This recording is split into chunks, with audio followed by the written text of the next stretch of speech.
నమస్తే, welcome to YoYo Cine Talkies. Power star Pawan ఓవైపు సినిమాలు, మరోవైపు రాజకీయాలను బ్యాలెన్స్ చేస్తూ వస్తున్నారు. మొన్నటి వరకు రాజకీయాల్లో బిజీగా ఉన్న పవన్ ఏ షూటింగ్లోనూ పాల్గొనలేదు. ప్రస్తుతం ఆయన చేతిలో 3 సినిమాలు ఉన్నాయి. ఈ 4 నెలలు కూడా ఆ చిత్రాలను హోల్డ్లో పెట్టించేసి వాటి నిర్మాతలను వేరే పనులు చూసుకోమన్నారు. ఇటీవలే ఎన్నికలు పూర్తయ్యాయి. ఇంకో 4 రోజుల్లో ఫలితాలు కూడా రాబోతున్నాయి.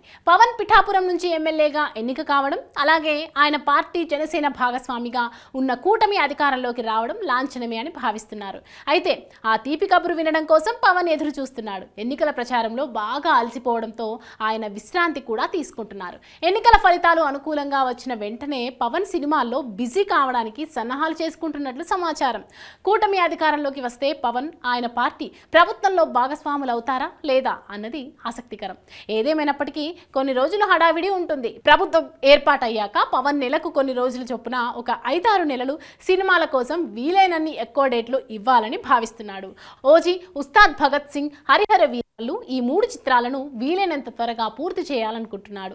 కానీ ఈ ఆర్డర్లో చివర్లో ఉంటుందనుకున్న హరిహర వీరమల్లుకే పవన్ ముందుగా డేట్లు ఇవ్వబోతున్నాడన్నది తాజా సమాచారం.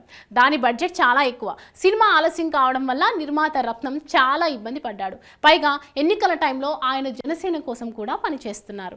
దీంతో అందరూ అనుకున్నట్లు ముందు ఓజీకి కాకుండా హరిహర వీరమల్లుకే డేట్స్ ఇవ్వబోతున్నారట పవన్. ఓజీని కొన్ని కారణాల వల్ల సెప్టెంబర్ 27 నుంచి వాయిదా వేయబోతున్నారన్న సంకేతాల నేపథ్యంలో పవన్ ఫస్ట్ ప్రయారిటీ ఆ చిత్రం కాదని తెలుస్తోంది. హాయ్, హలో, మెస్మరైజ్ చేసే మూవీ ముచ్చట్లు, రిలీజ్ అయిన వెంటనే రివ్యూస్, మీ అభిమాన తారల రియల్ స్టోరీస్, సినిమా సమాచారం ఏదైనా క్షణాల్లో మీ చెంతకు.